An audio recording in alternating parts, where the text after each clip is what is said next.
Let's go! That's our boy! Coming out of that Arizona camp, I had a whole indoor season lined up, and I was like, I'm gonna give it a shot. And it was one of the lowest and darkest race experiences I've ever had. And I remember getting back to my Airbnb after the race, and I didn't sleep more than an hour that night, just staring at the ceiling, contemplating everything. Once you acknowledge those things, you can't go back. You can't kind of put your blinders on and be like, oh, let's not address these things. Everything was out there, and I realized I needed to make a change, and I needed to reevaluate what I was doing. And that's when I was like, I'm pretty much done with Coach Schwartz. Welcome to Tough Conversations with Tinman Elite. Once I made that decision, I knew there would be a lot of uncomfortable conversation with everyone involved in my life. And I feel like that was when I was like, all right, it's time to buckle down and sink into this uncomfortable place, because I think a lot of good can eventually come from it. The goal of this and why we're here right now are to get on the same page, so everyone knows exactly where they're at with things, and hopefully we can all stay united together moving forward. And it's a really, really unfortunate reality that we had to face, because no one wants to do that. Nobody wants to have to make that change, especially going into an Olympic trials year. Going 6 months before the Olympics, you know what I mean? You know, less than that, 3-4 months, I forget what it was, make that decision. Nobody wanted to make that decision. We all wanted to keep doing it. But the problem was, if we wouldn't have made the decision we had to make during the year with the whole team collectively, then it would have just been a total implosion. The coach that was writing my training was also the one saying, like, your teammates are the reason for your demise. Your teammates are the reason for you not being successful. And it just didn't feel right. And it didn't feel like that was fair. For us to run well, we just need to trust each other and have confidence in each other, and have confidence in ourselves, and have confidence in the coaching. And everybody just kind of voiced their concerns, and it just kind of seemed like everybody had the same concerns. And it was like, for me, it was definitely relieving to know that, like, the people that I joined the team for were the people. Everybody had each other's back, and that's kind of like was the solidarity of like, okay, no, this is those doubts of like, is this team the right one for me? Like, you know, yes, absolutely, this team is the right team for me. Tinman Elite was built on a foundation of brotherhood and love and just belief in one another. We all moved out here way before Tom was here, and we all figured it out without Tom for all of the process of creating what we have today. Look, I didn't join this team for a coach. I joined the team for you guys. So regardless of what we do, as long as we're all together, that's all I really care about. And I stick by that.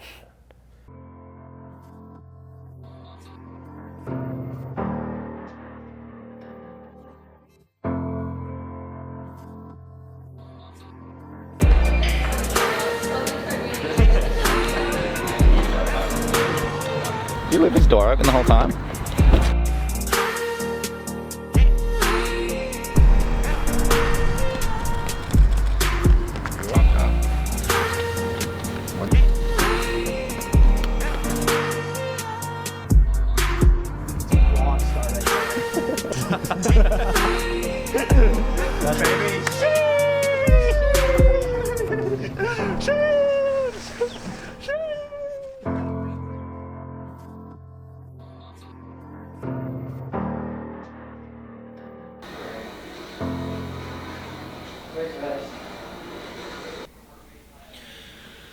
Oh boy, Kevin.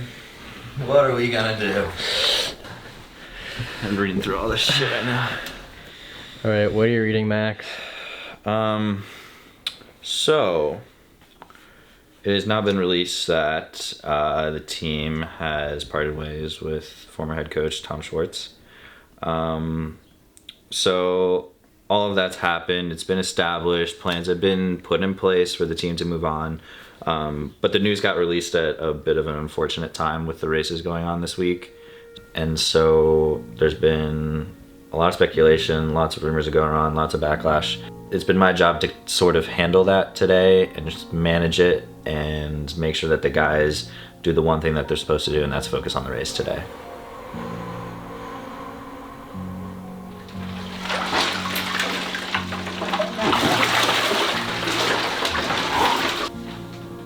If you're willing to be completely committed and not care and take a chance, I think you go from the gun.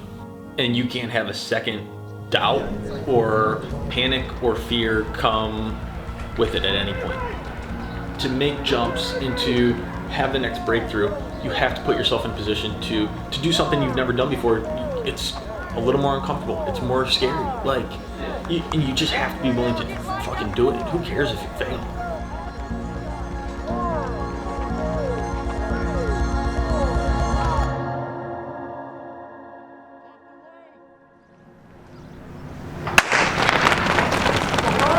There you go, Reed. You got Goose. Keep breathing, keep executing. Keep the face relaxed. Go get one, come on! Tonight, broke 77, 13, 21, 30. Is up next.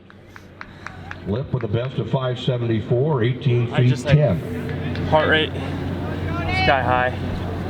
I'm just like that. The last lap, I just was like, I mean, my body was completely gone. Yeah. Like no arms, no legs. Like totally wiped. Oh my gosh. Drake relays, like where the news broke and trying so hard to just push it down and not acknowledge it. Like totally just mentally, I just had no more energy to give. Just breathe, you know? And it's like, I've never experienced anything like that ever in my life. I've never gone to the point of that much darkness ever. And I remember telling myself, like, running, nothing matters unless you're in a good place with your mental health. Yeah, I mean, I think a lot of people confuse authenticity with transparency, right? Like, they think if you're authentic, you have to tell everything. You have to share when you're hurt, what your injury is, what your timeline is to returning to injury. You have to say when you fired your coach, why you fired them, what your plans are now, who your new coach is going to be. But that's transparency, that's not authenticity. Authenticity is staying true to who you are and the values that you hold dear, right? And so for us, doing ourselves justice meant giving Coach Schwartz the time to find a new avenue to replace the income that he lost and to find new athletes and to, you know, for lack of a better term, save face until the trials. And then we would announce together that, hey, we've had a great 4-year run with Coach, you know, we're moving in a different direction, as a lot of teams do after an Olympic year. And so that was, you know, it wasn't that we were trying to push this down and sweep it under the rug. It was that we were trying to be respectful of his asks. That was his request, was that we keep this under wraps until the trials. And that seemed like a great thing for us as well, because that gave our athletes time to focus without having to deal with the bad media and the people commenting on our stuff that we ended up getting. The haters, whatever, were saying hurtful things about myself, my teammates, my family. It was like I had this pent-up aggression that, like, I just wanted to explode. And people were just essentially questioning our integrity as humans, you know, rather than as business people or as athletes. I wasn't able to just focus solely on running like my competitors were able to just solely focus on. There was just so much more emotional stress. I wasn't sleeping as well. I feel like I had to just stop. I just cut out everything. Like I feel like I had to completely disconnect from track and field. Eventually I had a conversation with Corey and he was like, delete everything. Delete your social media, stay off Let's Run. Just be within yourself and let's get after it these next 7 weeks. Fucked up. What the? Yeah, I think I just went into Kansas City frustrated, and it just turned out that the conditions weren't sufficient for that kind of running. It ended up being like pretty windy, and I was like, well, you know, like it could be windy at the trials. doesn't matter. Like, I'm just gonna run my race, I'm gonna do what I have to do. And I ran that race as best as I could, and it just ended up being like not the best. Coming off of Kansas City was again another disappointing race, but shows of promise that there were still seconds to be had. Out of stubbornness, I was like, okay, the next one has to be better. It was like this. I need to turn this around now. I'm not even mad. I'm just trying to think, like, you know, like what do you think it could be? I'm trying to like just think pretty clearly. Okay, Jeff. We're back at the alma mater. Yeah, old stomping grounds. Any memories come pouring back to you? Yeah. My freshman year, this was a dirt track still, and we used to race from stoplight way down there to the fence. It was the freshman kick, and if you lost, you just didn't want to lose. And I lost every single Friday. Versus the stadium seating on a track, incredible. But there's wind too. It's non-existent. Some seat backs. You think I was gonna drag you guys all the way here to fucking Cleveland, Tennessee when I didn't know what we were getting ourselves into? What feeling and how does your mindset change at all when you're racing at home? I would say the biggest thing is it relieves a little bit of the pressure I put on myself. It's easy in running before a race or when you get injured to think the world's ending and everything's crashing down. But like for myself, it reminds me that like my family still loves me, teammates still love me. Like all of the great support that I have is still there regardless of whether or not I attain my lofty goals that I've set for myself, and it's not the end of the world. So that allows me to take a deep breath and just go. Feeling good, baby? Oh yeah. Good. It's fun being back here. LA for me basically was it. It was like do or die really, and when it is that type of situation where you either run well here and prove it to yourself and build up the confidence within yourself to keep pushing the season, or it was pretty much over.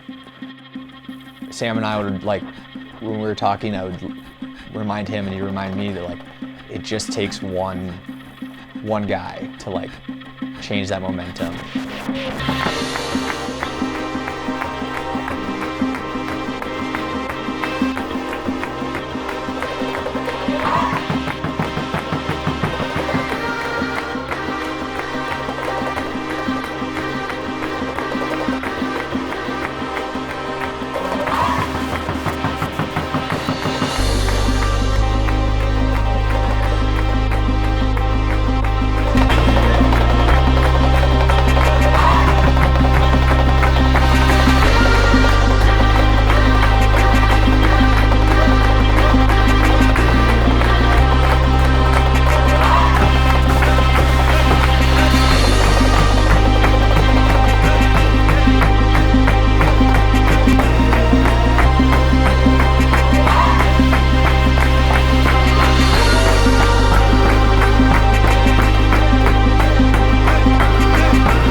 Just might fucking do it.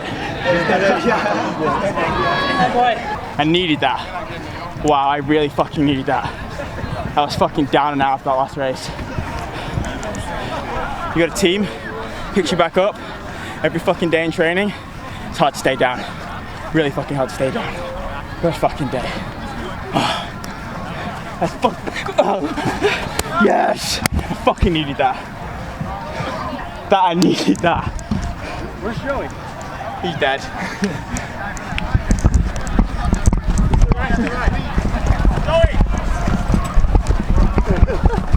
Oh, fuck! Good fucking job. I might do it. I might do it.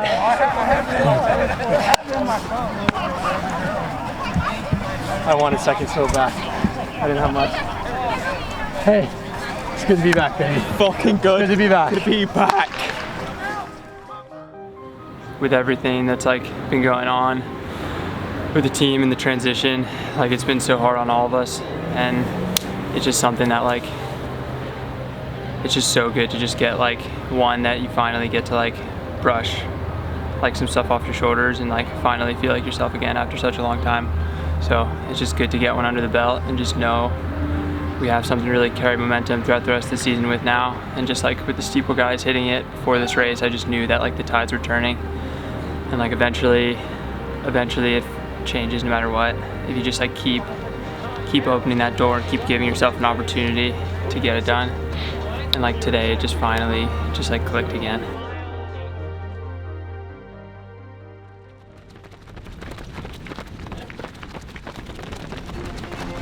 Sometimes you just gotta get through the work. You're not gonna feel good every day. But I mean, shit, you're faster than what we need to be. Gentlemen, on your mark. Fucking go, baby.